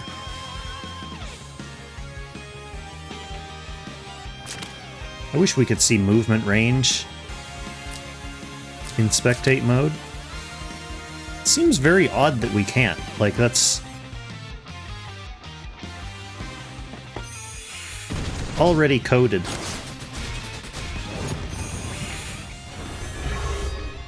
But maybe McLean sitting out there was good bait. I guess these two are silenced, so they can't even take advantage of Gintoki exposing himself.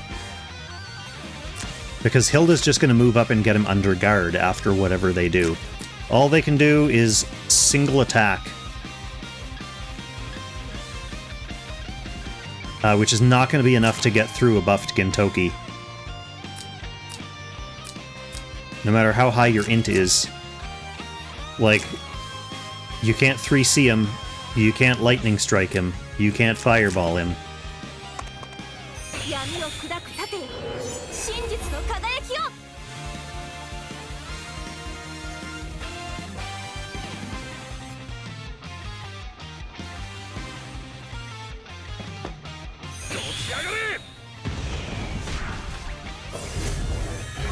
Gintoki does indeed run back to safety, gets himself back under guard, and blasts a bunch of damage at this Annie.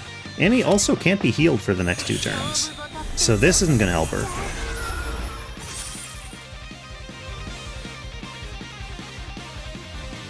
There's no more AoE threat, though. I guess she's an AoE threat. That AoE won't reach where Annie currently is, though.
Well, a straight trade of McLean for Annie is an interesting one.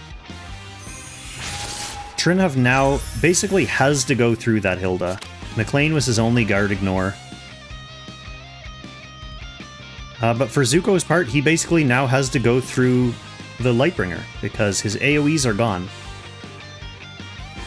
For Zuko's part, though, he has all the tools available to go through that Lightbringer, because, like Lord said earlier in the chat, Gintoki plus Zerida is a very strong 1-2 punch for anyone to survive, especially when all you've got for healing is Sissy White. Alright, Zerida's gonna come in right now.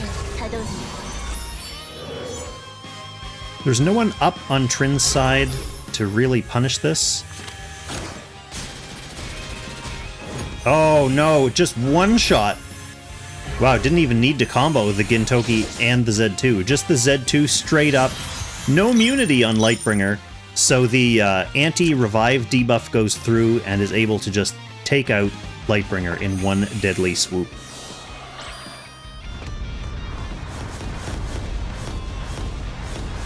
So this is going to be first life off Zerida. But Zerida has her action, and she has her AoE, so she can safely just gobble up one of these Zeraballs while...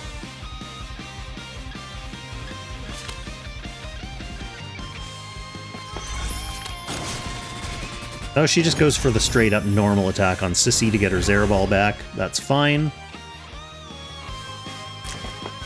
Act Again is down. So Trin can't even combo these 2 lives off Zera. She can potentially get the first life off with Annie here, but then Zerda's just going to still have a life and another Zeraball waiting for her. So this one is starting to look more and more like it favors Zuko.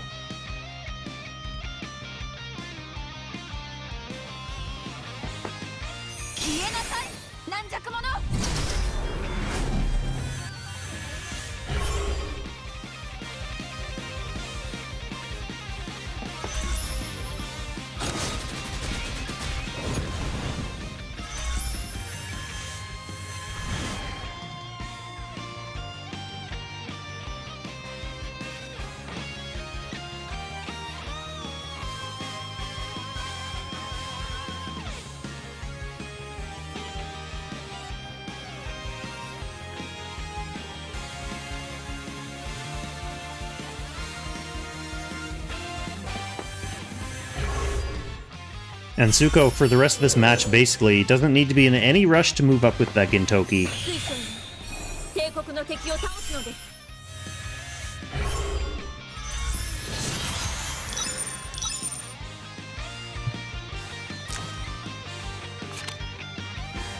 Alright, this Zerda should be dead.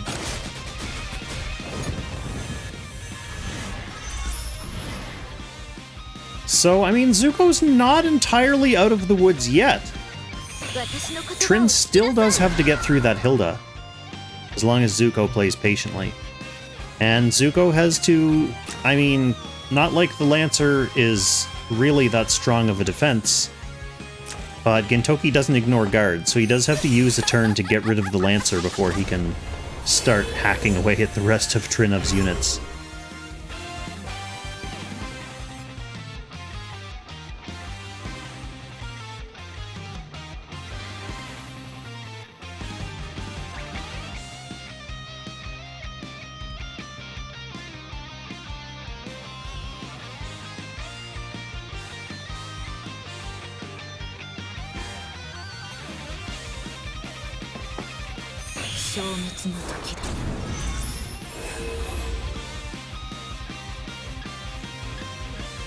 Not exactly the dynamic teleport play we were all hoping to see at the start of the game, but bringing the Lancer forward, it is something.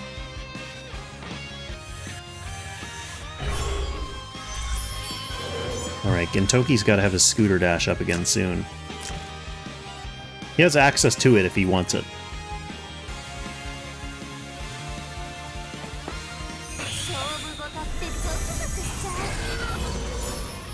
Let's see if Trin, with some careful and patient play, can dig himself out of this hole.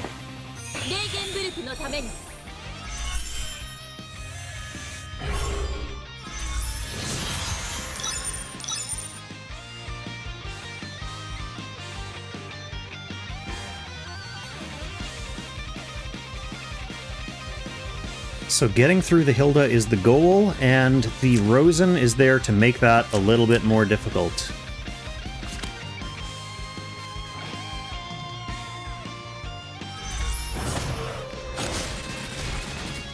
Ooh. Okay, so that's the first strike from AO.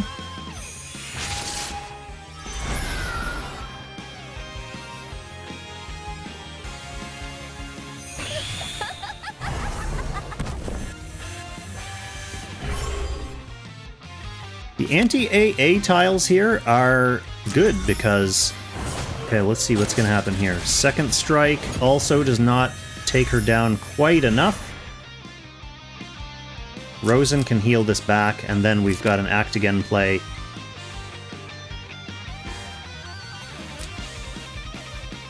Which would intend to finish off Hilda's first life. But once Rosen gives her some healing, doesn't seem like that's all too likely.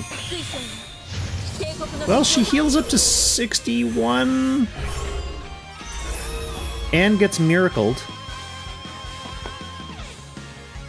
Here comes the Act Again. Basically, it has to be an Act Again on Annie, because Annie's the only one who has a single target spell that can basically just pray to take out this first life of Hilda.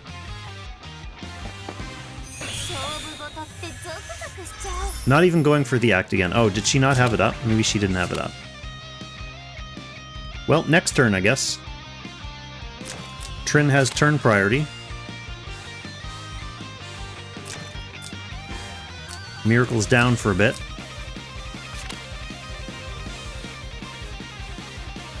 Gin can just freely kill the Lancer this turn, though.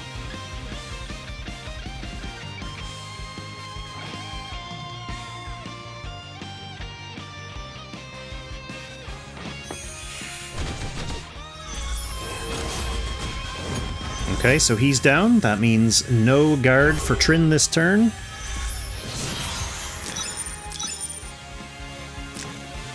Unless Sissy acts first and throws a guard in the mix somewhere.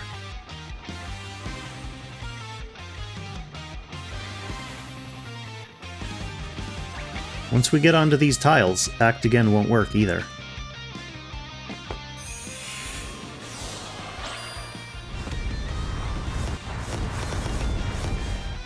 Okay, that definitely wasn't going to be killing.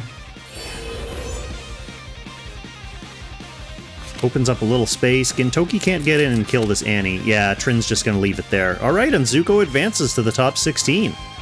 Let's take a look at what the brackets look like now.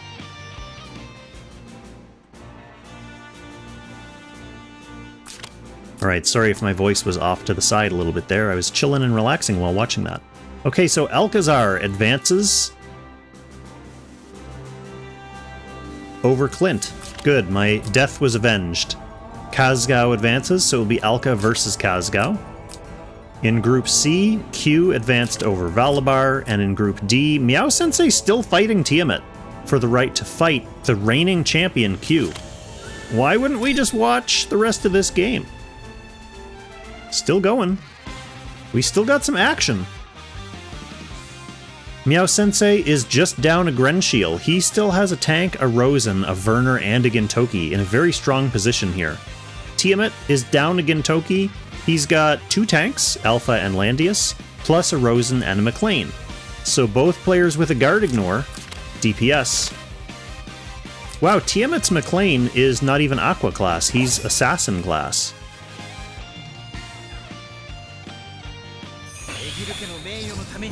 So Meow Sensei with a slight DPS advantage. Meow Sensei also has a stranglehold on the middle of the map as well, so Tiamat has to crawl in there and get through Meow's units if he wants to win this match.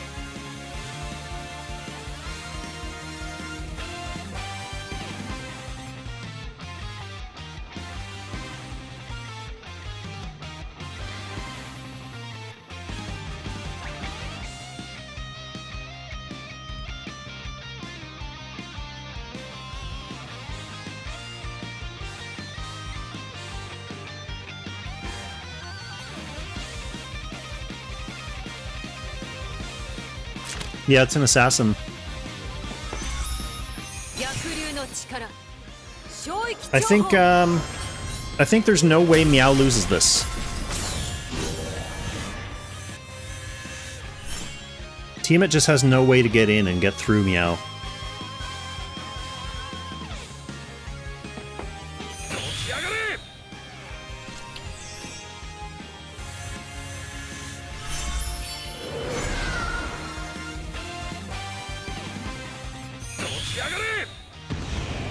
This is just free damage.